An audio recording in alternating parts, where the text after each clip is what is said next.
أنزل من تحتي. اللهم أنت خلقتني وأنت تهديني وأنت تطعمني وأنت تسقيني وأنت تميتني وأنت تحييني وأنت على كل شيء قدير. أصبحنا على فطرة الإسلام وعلى كلمة الإخلاص وعلى دين نبينا محمد صلى الله عليه وسلم وعلى ملة أبينا إبراهيم حنيفا مسلما وما كان من المشركين. اللهم بك أصبحنا وبك أمسينا وبك نحيا وبك نموت وإليك النشور. أصبحنا وأصبح الملك لله والحمد لله رب العالمين. اللهم إني أسألك خير هذا اليوم فتحه ونصره ونوره وبركته وهداه. اللهم إني أسألك خير هذا اليوم وخير ما فيه وخير ما قبله وخير ما بعده، وأعوذ بك من شر هذا اليوم وشر ما فيه وشر ما قبله وشر ما بعده. اللهم أصبح بي من نعمة أو بأحد من خلقك فمنك وحدك لا شريك لك فلك الحمد ولك الشكر على ذلك. بحمده عدد خلقه ورضا نفسه وزنة عرشه ومداد كلماته. سبحان الله وبحمده عدد خلقه ورضا نفسه وزنة عرشه ومداد كلماته. سبحان الله وبحمده عدد خلقه ورضا نفسه وزنة عرشه ومداد كلماته. سبحان الله العظيم بحمده عدد خلقه ورضا نفسه وزنة عرشه ومداد كلماته. سبحان الله العظيم بحمده عدد خلقه ورضا نفسه وزنة عرشه ومداد كلماته. سبحان الله العظيم بحمده عدد خلقه ورضا نفسه وزنة عرشه ومداد كلماته. سبحان الله عدد ما خلق في السماء. سبحان الله عدد ما خلق في الأرض. سبحان الله عدد ما بين ذلك. سبحان الله عدد ما هو خالق. لا الحمد لله عدد ما خلق في السماء. الحمد لله عدد ما خلق في الأرض. الحمد لله عدد ما بين ذلك. الحمد لله عدد ما هو خالق. لا إله إلا الله عدد ما خلق في السماء. لا إله إلا الله عدد ما خلق في الأرض. لا إله إلا الله عدد ما بين ذلك. لا إله إلا الله عدد ما هو خالق. الله أكبر عدد ما خلق في السماء. الله أكبر عدد ما خلق في الأرض. الله أكبر عدد ما بين ذلك. الله أكبر عدد ما هو خالق. لا حول ولا قوة إلا بالله العلي العظيم عدد ما خلق في السماء. لا حول ولا قوة إلا بالله العلي العظيم عدد ما خلق في الأرض. لا حول ولا قوة إلا بالله العلي العظيم. لا حول ولا قوة إلا بالله العلي العظيم عدد ما هو خالق. لا إله إلا الله وحده لا شريك له. له الملك وله الحمد يحيي ويميت وهو على كل شيء قدير. عدد كل ذرة ألف مرة. لا إله إلا الله وحده لا شريك له. له الملك وله الحمد يحيي ويميت وهو على كل شيء قدير. عدد كل ذرة ألف مرة. لا إله إلا الله وحده لا شريك له. له الملك وله الحمد يحيي ويميت وهو على كل شيء قدير. عدد كل ذرة ألف مرة. اللهم صل وسلم على سيدنا محمد مفتاح باب رحمة الله عدد ما في علم الله صلاة وسلاما دائمين بدوام ملك الله وعلى آله وصحبه عدد كل ذرة ألف مرة. اللهم صل وسلم على سيدنا محمد مفتاح باب رحمة الله عدد ما في علم الله صلاة وسلاما دائمين بدوام ملك الله وعلى آله وصحبه عدد كل ذرة ألف مرة. اللهم صل وسلم على سيدنا محمد مفتاح باب رحمة الله عدد ما في علم الله صلاة وسلاما دائمين بدوام ملك الله وعلى آله وصحبه عدد كل ذرة ألف مرة في كل لحظة أبدا عدد خلقه ورضا نفسي وزنة عرشه ومداد كلماته.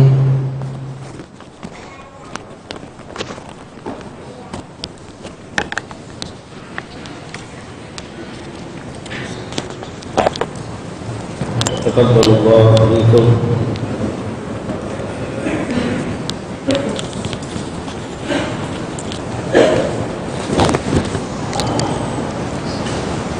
بسم الله الرحمن الرحيم.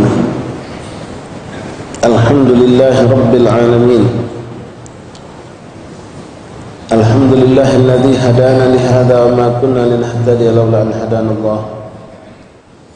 أشهد أن لا إله إلا الله وحده لا شريك له لا ربا سواه، وأشهد أن سيدنا ونبينا محمدا عبده ورسوله لا نبي بعده. اللهم صل وسلم وبارك وكرم على سيدنا محمد الفاتح لما على الخير ابتغاء مرضات الله وقرب ثوابه. اللهم أغننا بالعلم وزينا بالحلم وأكرمنا بالتقوى والكفر برحمتك يا أرحم الراحمين. وصلى الله على سيدنا محمد النبي الأمي وآله وصحبه وسلم. الحمد لله رب العالمين. Ma'asyiral hadirin, ikhwani rahiman dan keyakinan Islam kita diberikan sehat wal afiah, diberikan ketenangan, ketenteraman, diberikan bermacam-macam fasilitas kehidupan, dimudahkan Allah untuk segala tujuan kita untuk menuju ke tempat ini majlis. Alhamdulillah ala hadhihi ni'mah. Luar biasa nikmat yang Allah berikan kepada kita, ikhwani. Kita disuruh untuk selalu mengingat nikmat Allah dan mensyukuri nikmat Allah. Alhamdulillah, alhamdulillah, alhamdulillah. Mudah-mudahan kita termasuk hamba Allah bersyukur, hamba yang termasuk kelompok orang-orang yang selalu bersyukur kepadanya. Dan kita pun memohon kepada Allah agar Allah membantu kita, menolong kita untuk mampu mensyukuri nikmat Allah. Allahumma inni ala dzikrika wa syukrika wa husni ibadatik. Alhamdulillah, ikhwan rahmatullah, dengan taufik dan inayah dari Allah kita mampu menjalankan salat subuh berjamaah baik di masjid ini ataupun di masjid atau mushola kita masing-masing. Lalu dengan izin Allah kita pun menyebut nama Allah, yang mana mudah-mudahan Bapak hadirin rahimakumullah, ketika Allah mengizinkan hambanya untuk banyak menyebut namanya, berarti insyaAllah ini pertanda kalau Allah demen kepada hamba tersebut. Allah suka, Allah senang, Allah cinta. Mudah-mudahan kita termasuk kelompok orang yang dicintai Allah, disenangi Allah. Suara kita menyebut nama Allah memang dirindukan oleh Allah subhanahu wa ta'ala. Bukan hanya zikir ba'da salat, kita pun dengan izin Allah tadi telah bersama-sama menjalankan apa yang sangat banyak dianjurkan oleh Rasulullah untuk kita baca di pagi dan petang hari, daripada zikir sabah wal masa, zikir-zikir doa-doa yang dianjurkan Rasulullah untuk kita baca di pagi dan petang hari, yang dirangkum oleh Imam Abdullah Haddad dalam Wirdul Latifnya. Mudah-mudahan semua apa yang Allah tetapkan untuk kita melakukannya ini, Bapak hadirin rahimakumullah, ibu-ibu, adalah pertanda Allah ridha kepada kita, dan Allah yang telah memberikan inayah dan taufik kita beramal, Allah pun menerima, menjadikan amal makbul di sisi Allah subhanahu wa ta'ala. Amin ya rabbal alamin. Ma'asyarul ikhwan rahimakumullah, melanjutkan bacaan kitab Riyadhus Shalihin dari Imam Nawawi Ad-Damsyiki rahimahullah ta'ala. Pada hari ini tepatnya tanggal 21 daripada bulan Jumadil Tsani, kembali kita akan melanjutkan pembacaan kitab ini masih dalam bab amar ma'ruf wan nahi anil munkar, sampai kita kepada hadis yang ketiga yang dituangkan oleh Imam Nawawi dalam kitab Riyadhus Shalihin. Yang punya kitab silakan mengikuti dengan melihat kitabnya, dan yang tidak melihat kitab insyaallah konsen mendengar apa yang kita baca dan kita sampaikan di kitab ini dari Imam Nawawi. Bismillahirrahmanirrahim. Alhamdulillahi rabbil alamin. Allahumma salli wa sallim ala sayyidina Muhammadin wa ala ali sayyidina Muhammad. Qala al-mu'allif rahimahullah ta'ala wa nafa'ana fil ilmi fid darain amin. Al-hadits ats-tsalis, hadis yang ketiga. An Abi Walid Ubadah bin Samit radhiyallahu ta'ala anhu qala, dari sahabat Rasulullah SAW yang lebih akrab panggilan beliau Ubadah bin Samit, beliau memiliki kunyah Abil Walid. Abil Walid Ubadah bin Samit radhiyallahu anhu qala, beliau berkata, bay'ana Rasulullah SAW, kami pernah membaiat Rasulullah SAW. Membaiat Rasulullah SAW untuk apa? Dalam hal apa? Ala sam'in wa ta'atin, ala sam'i wa ta'ati fi usri wal yusri, fil usri wal usri wal munbasiti wal makruhi wa ala atharatin alaina wa ala an la tunazi al-amra ahluh illa an taraw kufran bawahan indakum min Allah ta'ala fihi burhan wa ala an naqula bil haqq wa ala an naqula bil haqq aynama kunna la nakhafu fillahi lawmata la'im. Muttafaqun alaih. Ma'asyiral ikhwan rahimakumullah, hadis dari Ubadah bin Samit radhiyallahu anhu ini memberikan kita banyak hal pengetahuan tentang apa saja yang diperintahkan oleh Allah dan Rasul untuk yang kita juga bisa melakukannya, yang dulu pernah diperintahkan oleh Allah dan Rasul kepada mereka para sahabat-sahabat Rasulullah. Di sini beliau mengatakan bay'ana Rasulullah. Kalau sudah namanya membaiat itu lebih kuat lagi ketimbang kita dengar secara umum perintah. Kalau perintah secara umum itu hendaklah kita laksanakan, kalau itu berupa suatu kebaikan dan perintah meninggalkan keburukan harus kita jauhi, kalau itu larangan dari baginda Rasulullah. Kalau seorang sudah membaiat, tapi baiat ini ya kalau itu memang berlandaskan baiat untuk Allah wa Rasul. Karena sekarang kita juga benar dengar Pak, ada orang-orang yang membaiat dalam istilah yang lain, ya mereka punya juga seperti baiat. Baiat itu suatu perjanjian. Nah, orang-orang dalam ilmu keduniaan pun memiliki seperti itu. Seperti kita dengar di kalangan kedokteran, mereka juga ada untuk seakan-akan bersumpah untuk tidak melanggar etika kedokteran dan lain-lain. Cuma terkadang hal itu bertentangan dengan syariat Islam. Apapun yang dibuat oleh manusia dalam peraturan yang dibikin oleh mereka, entah dalam suatu pekerjaan, suatu kelompok, suatu organisasi, ya, dalam suatu yayasan, satu apapun yang dibentuk oleh manusia, lalu di situ ada perjanjian untuk kita melakukan ini dan itu atau tidak melakukan ini dan itu kalau bertentangan dengan syariat maka haram kita melakukannya. Haram kita melakukan perjanjian, apalagi di situ ada sumpah. Ya, ada sumpahnya. Dokter kan disumpah. Ini saya tahu, bukan kedokteran saja, semua. Mungkin dalam kemiliteran, militer ada, polisi ada, pekerjaan-pekerjaan kita di kantor juga ada. Kadang-kadang kita sebagai karyawan disuruh bersumpah atau membuat perjanjian, kontrak kerja segala macam.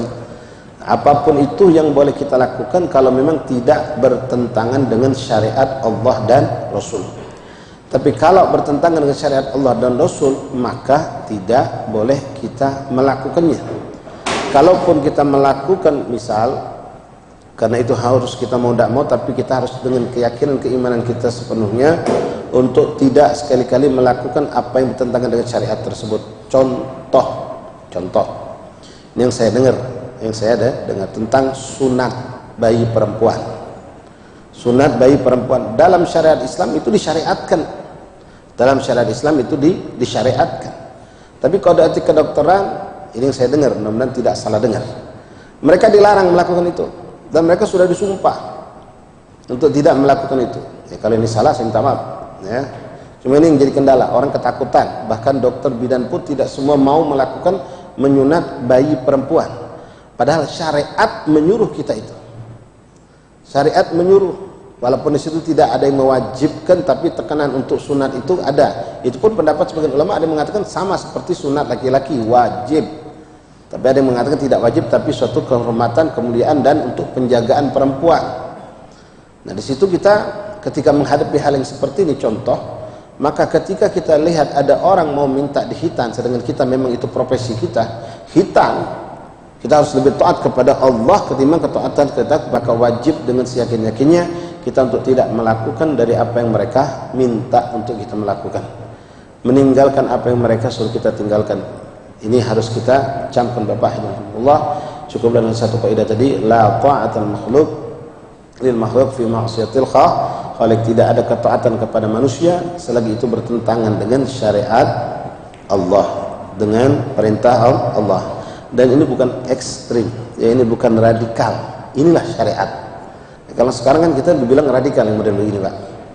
Oh, ini peraturan pemerintah, ini harus dijalankan. Tapi peraturan pemerintah bertentangan dengan syariat Allah, ya tinggalkan. Jangan dibilang radikal seperti ini. Allah lebih utama untuk dipatuhi, Allah lebih utama untuk diikuti, Rasul lebih utama untuk diikuti, ditaati siapapun mereka, dimanapun kita berada. peraturan Allah yang harus diutamakan, yang harus dijalankan, bukan peraturan yang dibikin oleh manusia. Jadi mungkin tinggal jalannya, caranya. Ya tidak harus dengan kita melakukan dengan tindakan yang keras, menolong tersebut, dengan bisa tafahum, duduk bareng, dijelaskan inilah syariat. Ya, seperti misal seorang perempuan kerja tidak boleh nutup aurat. Ini peraturan. Ya kemarin hampir sempat kan muncul peraturan yang aneh-aneh. Nggak boleh pakai celana cingkrang, nggak boleh pakai cadar segala macam. Ya, macam-macam. Sekarang masih ada Pak. Ya, tempat-tempat pekerja-pekerja yang kita Muslim mereka tapi nggak boleh menutup aurat, bahkan sholat mereka di ruang disempitkan waktunya, bahkan ada yang nggak boleh sholat, masih ada. Nah seperti ini nggak bisa kita ikuti peraturan mereka. Ya, kita harus mengikuti apa yang diatur oleh Allah. Kalau memang selaras, ya silahkan jalani. Nggak bertentangan dengan syariat Allah, aturan manusia ini tidak bertentangan dengan syariat Allah, silahkan jalankan. Atau ya serendah-rendahnya toleran kita, misal dia mengatur kita untuk tidak bisa melaksanakan suatu sunnah tapi tidak yang wajib, masih boleh. Ya, seandainya yang wajib itu boleh sholat tapi sholat sunnah nggak boleh, waktunya cuma dikasih 10 menit, masih boleh ditoren, itu masih barangkali bisa kita toleransi. Tapi kalau kita lebih kuat lagi, nggak mau kita meninggalkan sunnah Nabi. Cuma kalau sampai kondisi seperti itu, selagi wajib masih diperbolehkan, cuma sunnah yang dilarang oleh mereka, misal masih bisa kita toleransi, tapi ini dengan kalimat orang awam ya. Tapi kalau kita benar-benar kuat teguh dengan cinta kepada sunnah Rasulullah, kita pun tidak akan mengikuti peraturan tersebut. Kita akan tetap berjalan menjalankan sunnah Rasulullah SAW. Baik ikhwan rahimakumullah, di sini Abdullah bin Samit, Ubadah bin Samit radhiyallahu anhu, beliau bercerita, bay'na Rasulullah, kami membaiat Rasulullah. Artinya membaiat melakukan suatu perjanjian setelah mereka masuk Islam, lalu mereka berjanji melakukan baiat. Baiat ini banyak terjadi di zaman Rasulullah SAW. Dari sebelum Rasulullah hijrah sudah ada baiat namanya Baiatul Aqabah, 1, 2, 3 kali kejadian. Baiatul Aqabah itu perjanjian untuk taat sam'an wa ta'atan, mengikuti dan membela Rasulullah SAW yang dilakukan antara Nabi Muhammad SAW dengan sekelompok orang-orang Ansar sebelum Rasulullah hijrah. Itu ada bai'ah namanya. Nah zaman sekarang juga banyak dia dengan istilah ini dipakai di kalangan orang-orang thariqah, orang-orang yang memiliki thariqah. Ya, thariqah itu artinya suatu jalan bentuk ibadah yang tidak menyimpang dari Rasulullah SAW, tidak menyimpang dari ajaran Allah, yang dibentuk oleh sekelompok orang-orang saleh, orang-orang alim, lalu diikuti oleh pengikutnya. Dengan jalan ini mereka melakukan ibadah kepada Allah yang sekali lagi tidak bertentangan dengan syariat Allah dan Rasul. Ini thariqah. Thariqah artinya thariq, jalan menuju kepada Allah Subhanahu wa taala. Nah biasanya mereka membaiat, ya adanya baiat. Nah seperti itu boleh saja dilakukan dengan landasan adanya ajaran yang dianjurkan oleh Rasulullah SAW. Nah di sini beliau Sayyidina Ubadah bin Samit radhiyallahu anhu, beliau berkata, bay'ana Rasulullah, kami pernah membaiat Rasulullah SAW. Untuk apa? Untuk selalu sam'i wa ta'ati, taat dan patuh kepada Allah dan Rasul. Dalam keadaan apapun kami telah membaiat Rasulullah untuk taat dan patuh, istiqomah dalam maknanya menjalankan syariat, menjadi hamba Allah yang bertakwa, fil usri wal yusri, dalam keadaan susah ataupun senang.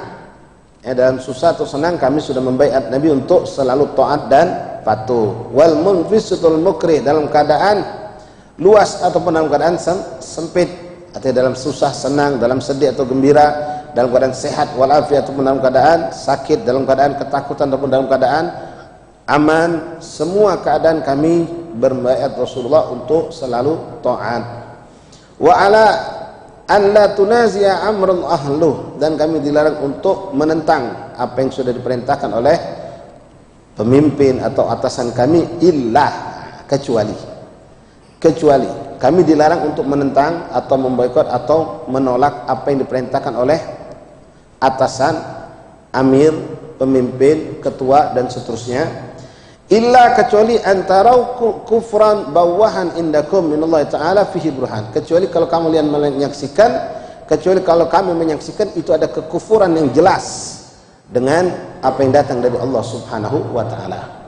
Jadi selagi tidak ada suatu itu kemaksiatan, kami diwajibkan untuk taat kepada ketua, kepada pemimpin, kepada, ya kalau kita sekarang mungkin pejabat-pejabat yang memimpin negeri ini, selagi itu tidak ada yang bertentangan dengan syariat Allah.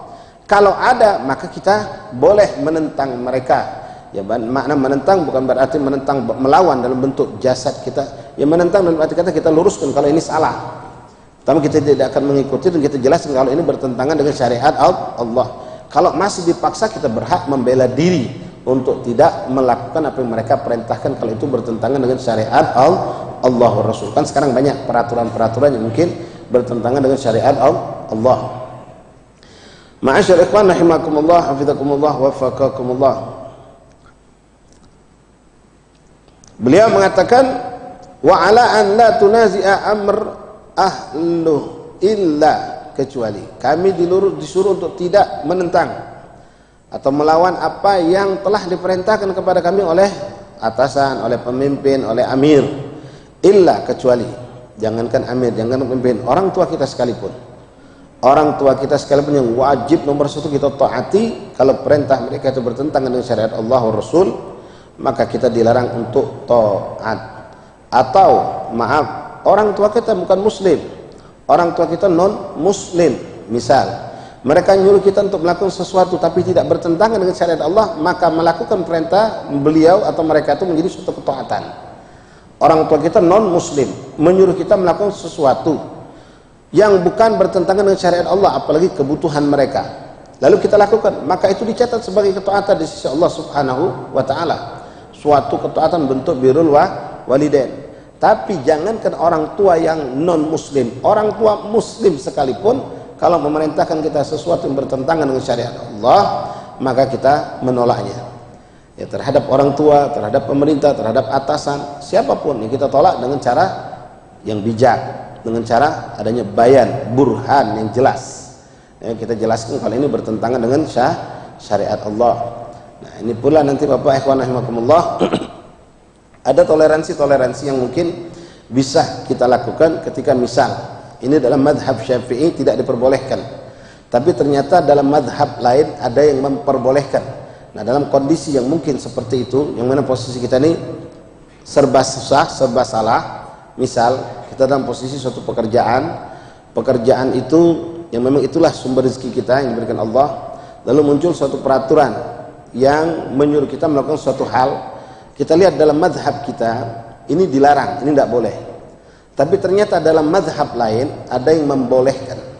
Nah, kalau memang posisi kita sudah nggak bisa lagi komprom, tidak bisa lagi untuk menolak, tidak bisa lagi untuk mengelak, maka masih bisa kita dengan bertaklid kepada madhab yang lain tadi, ketika memang madhab yang muktabar, madhab yang disahkan, tidak bertentangan dengan akidah ahli sunnah wal jamaah. Ada madhab lain yang memperbolehkan, misal, maka bisa kita lakukan hal yang seperti itu. Ya, tapi masih ada dalam madhab Syafi'i sendiri, misal makhraj jalan keluar, maka kita nggak usah pindah madhab, kita tetap konsekuen dengan madhab Syafi'i walaupun ada pendapat yang lemah yang masih membolehkan, misal, maka boleh kita lakukan seperti itu. Nah, ini perlu kita belajar benar dalam mengambil suatu kebijaksanaan.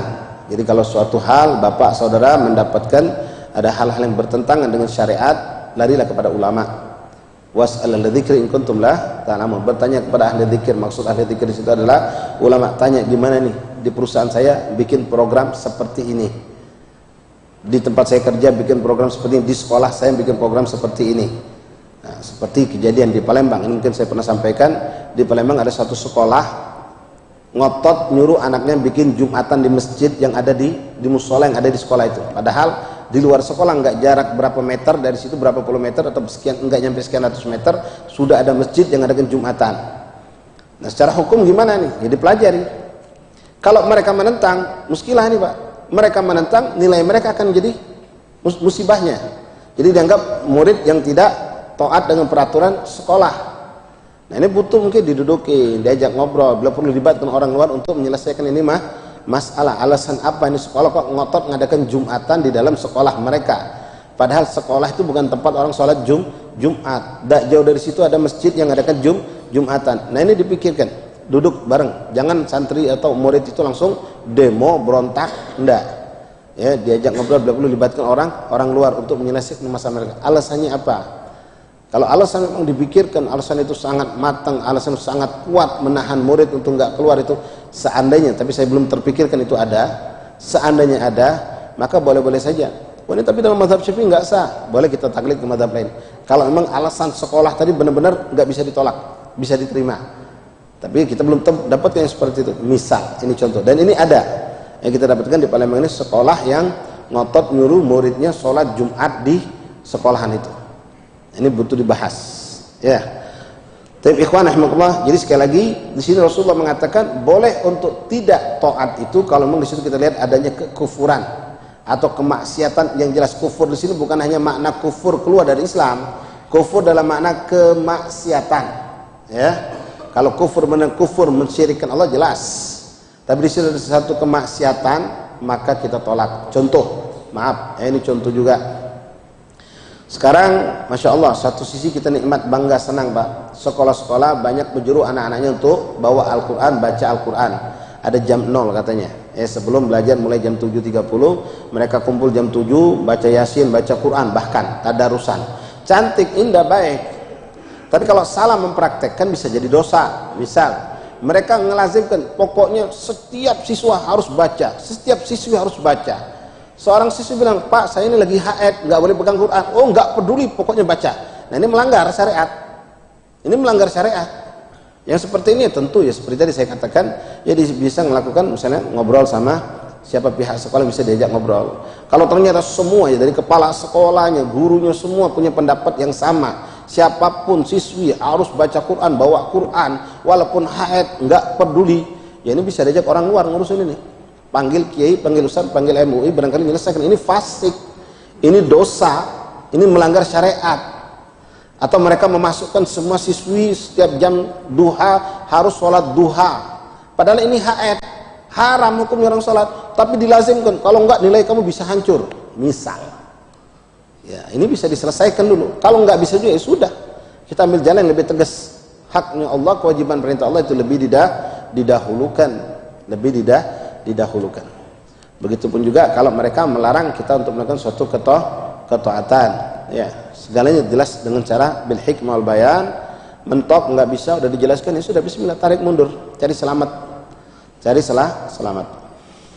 Ma'asyiral ahbab rahimakumullah, hafizakumullah, faqakumullah. Hadis yang keempat, Rabi an-Nu'man bin Bashir radhiyallahu ta'ala anhu ma anin Nabi sallallahu alaihi wasallam qala mathalul qa'im fil hududillah wal waqi'i fiha kama thaligamin istahamu ala safinah fasara ba'dhum a'laha wa ba'dhum asfalaha fakanna alladhina fi asfaliha idza istaqaw minal ma' marru ala man fawqhum faqalu law anna harrakna fi nasibina harkan wa lam tu'dhi man fawqana fa in tarkuhum wa ma aradu wa ahlaku jami'an wa in aqadu ala aydihim najwa jami'an wa jami'an rawahu Imam Bukhari. Hadis yang keempat, bentuk suatu cerita yang cantik Pak. Ini pengkiasan. Rasulullah mengiaskan bentuknya kita harus tolong menolong dalam kebaikan, amar ma'ruf dan nahi mungkar. Rasulullah mengatakan mathalul qa'im fi hududillah wal waqi' fiha kamathali qaumin istahamu ala safinah khasara ba'dhum ahlaha wa ba'dhum asfalaha. Rasul mengatakan perumpamaan orang menegakkan batasan-batasan Allah atau peraturan-peraturan Allah dengan orang yang melanggar, itu seperti digambarkan oleh Rasulullah SAW. Ada dua kelompok orang, dua kelompok besar, mereka ini mau naik kapal. Kapal ini tempatnya ada bagian atas di dak, bisa ngelihat semua. Ada juga yang tinggalnya di bagian bawah, di bawah. Nah, mereka bikin peraturan, mereka setelah menentukan siapa yang di atas dan siapa yang di bawah, lalu mereka bikin peraturan kalau yang di atas begini-begini, yang di bawah begini dan begini. Nah, kemudian di situ ikhwan rahimakumullah, orang yang di bawah ini ngerasa kesusahan tentang apa? Kalau mereka mau ngambil air, mereka harus naik ke atas. Mereka harus naik ke atas. Ke atas tadi melewati orang-orang yang di atas. Ya, kadang-kadang mendapatkan kendala ini, kendala itu, macam-macam. Melewati tempat rumah orang, seakan-akan begitu. Akhirnya orang-orang yang di bawah ini memikirkan bagaimana cara biar kita nggak capek ke atas. nggak ngelewati orang-orang begitu. Mungkin mereka dibayangkan kalau lewat mungkin kadang diliatin, kadang dicibirin, kadang macam-macam. Hanya mereka memutuskan ya sudah kita nggak usah pakai naik ke atas, kita ngambil jalan pintas. Kita lubangin aja nih kapal dari bawah, jadi air bisa masuk, nggak perlu kita naik ke atas. Nah, perbuatan seperti ini harus cepat dicegah.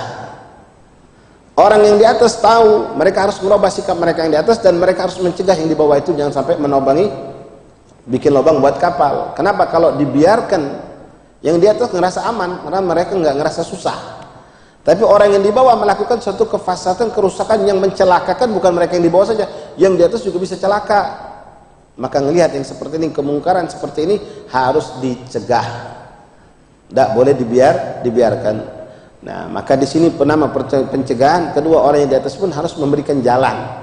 Bagaimana agar orang bawah ini dapat air, mereka membantu mengambilkan air dan mengirim air itu ke bawah.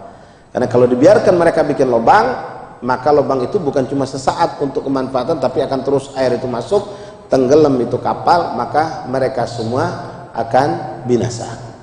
Ini perumpamaan digambarkan oleh Rasulullah SAW. Jadi di sini ada 2 titik poin. Pertama, hendaklah orang yang dapatkan kemudahan, mendapatkan kenikmatan itu jangan lupa sama orang yang susah di bawah. Dia harus membantu. Jangan sampai orang yang susah ini mengambil tindakan sendiri yang ternyata tindakan itu bukan menjadi solusi buat mereka saja, tapi justru mendatangkan musibah buat mereka dan buat orang lain. Di sini artinya syariat Rasul gambarkan dalam cerita ini adalah kita ta'awun, saling tolong menolong dan peduli dengan orang lain. Dan ketika kita menyaksikan orang lain tersebut berbuat kesalahan yang bisa menimbulkan suatu hal yang fatal, maka di situ kita harus mencegahnya. Wallahu a'lam bissawab. Jadi pentingnya di sini intinya daripada yang kita baca 2 hadis ini, anjuran dari Allah Rasul untuk kita amar ma'ruf nahi anil munkar sesuai dengan judul, dan kita disuruh untuk taat selalu kepada orang yang memimpin kita atau memimpin kita selagi tidak bertentangan dengan syariat Allah. Sekarang banyak Pak, sangat banyak sekali, itulah kehancuran kita, negeri kita, dari mana tempat terjadi bala dan musibah kadang-kadang karena kemungkaran ini dibiarkan. Kemungkaran dibiarkan, bahkan kita mengikuti kemauan orang-orang yang berbuat kemungkaran ini. Contoh kecil yang terakhir saya sampaikan, ini banyak terjadi, yaitu manipulasi angka. Misal belanja Pak, banyak terjadi di kalangan kita, orang-orang pasar juga ya. Orang mau belanja sama kita atas nama perusahaan atau nama kantor atau nama jawatan mereka. Ini kadang-kadang maaf yang sering kejadian ini di kalangan ya PNS, orang-orang yang kerja di kantor-kantor pemerintah. Ini yang lebih sering melakukan, walaupun tidak semua. Mereka nanti membeli barang sesuatu kebutuhan untuk kantor atau untuk suatulah yang atas nama belanja tersebut nama kantor mereka atau nama perusahaan mereka. Belanja sama kita, yang dibelanjakan katakanlah mencapai total 7.900.000. Nanti yang belanjanya bilang, tolong dong bikin 10 juta, bikin 10 juta. Ya sudah, ini satu kemungkaran jelas ya. Nah kadang-kadang kita diancam dengan bukan diancam dengan cara kasar ya, kita dibikinnya hawa nafsu kita ini berperang. Ketika kita batin kita menolak, wah ini nggak boleh ya. Kenapa Pak? Ini kan 79 belanja, kok mau saya tulis 10 juta? Ya udah tulis aja lah, enggak apa-apa, kau diam aja. Nanti kami belanja lagi di sini. Nah, mulai. Nanti kami belanja lagi di sini. Dengar begitu mulai kita, Pak. Ketika Bapak tanda tangan bikin itu, naudzubillah min dzalik, 7,5 jadi 9. Kita nggak bisa bilang, wah itu urusan dia sama kantornya, saya nggak ikut-ikut. No, nggak bisa. Itu termasuk dalam ta'awun al-itsmi wal udwan, dosa. Dan ini praktek sebenarnya sangat banyak. Ya, bahkan maaf ya, kejadian di tempat kami, mungkin saya pernah menyampaikan cerita ini di daerah Perumnas itu Pak ya, Perumnas luas, nggak usah Bapak cari di mana masjidnya. Itu pengurus masjid pun berlaku seperti itu. Mereka ngerenov masjid, waktu itu mau beli keramik di salah satu toko keramik, yang betul yang punya keramik ini teman kita, dia cerita sampai pengurus masjid pun pengen begitu kerjanya.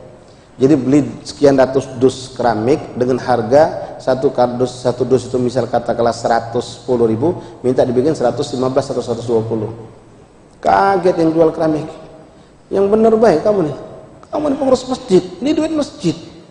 Kok bisanya harga 110, aku sudah njuk murah ini. Tapi dia minta tuliskan dengan di nota itu buat dilaporkan dengan harga yang lebih tinggi. Naudzubillah, ini termasuk suatu kemungkaran yang jelas, tidak boleh ditaati. Walaupun sampai diancam Pak, sampai ditarik baju mau digontok. Bu, dulu aku tidak mau, dia bilang. Ya, aku tidak rugi kalau hilang pembeli model macam kamu, katanya. Aku tidak rugi kalau pembeli model kamu. Nah, kadang-kadang yang repot ini ketika kita punya majikan yang nyuruh. Nah, majikan itu maunya memang begitu, itu suruh tulis saja nota, berapa dia minta tulis. Lari dari majikan seperti itu. Aku udah main-main, aku cuma jalan ke tugas, ya tidak bisa. Kita ada kesempatan untuk lari, nggak lari. Artinya kita minta sama Allah pekerjaan yang lebih indah. Nah, lebih parah lagi, jangan dianggap ini benar. Ada orang ngambil tindakan, daripada aku nulis di situ, mending aku tunjukkan nota kosong baik. Oh, tambah jadi. Kalau tadi dia minta dari 179 jadi 10 juta, dari 79 jadi 10 juta, bisa jadi 15 juta dibuat sama dia.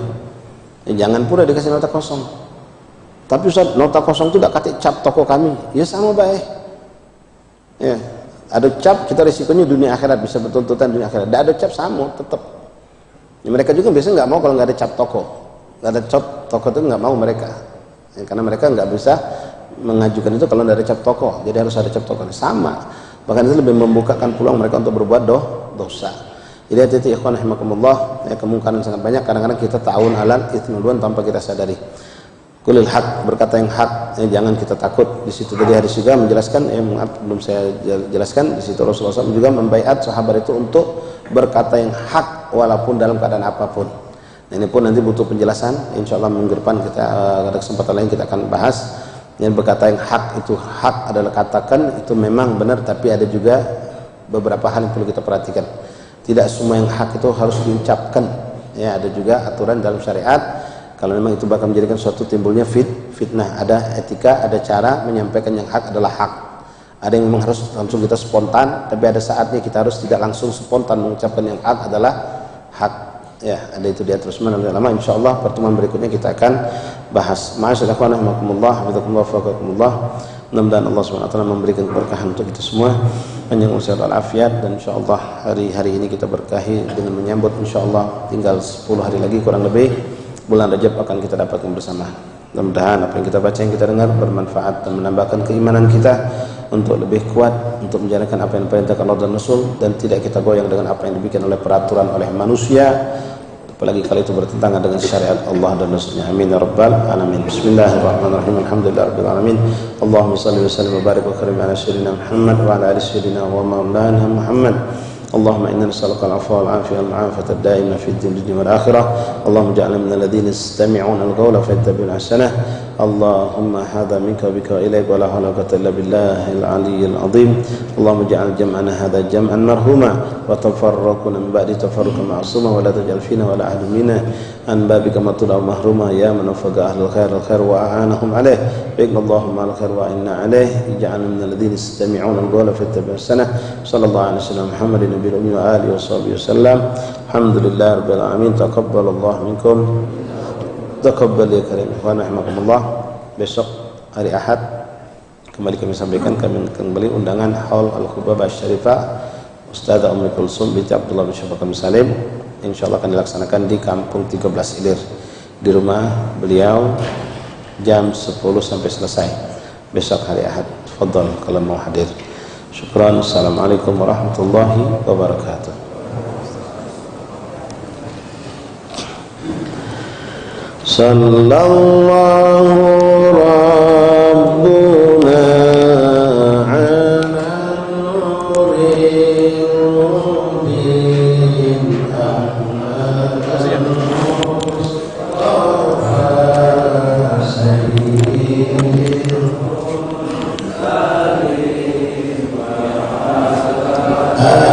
alihi wa sahbihi ajma'in.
Oh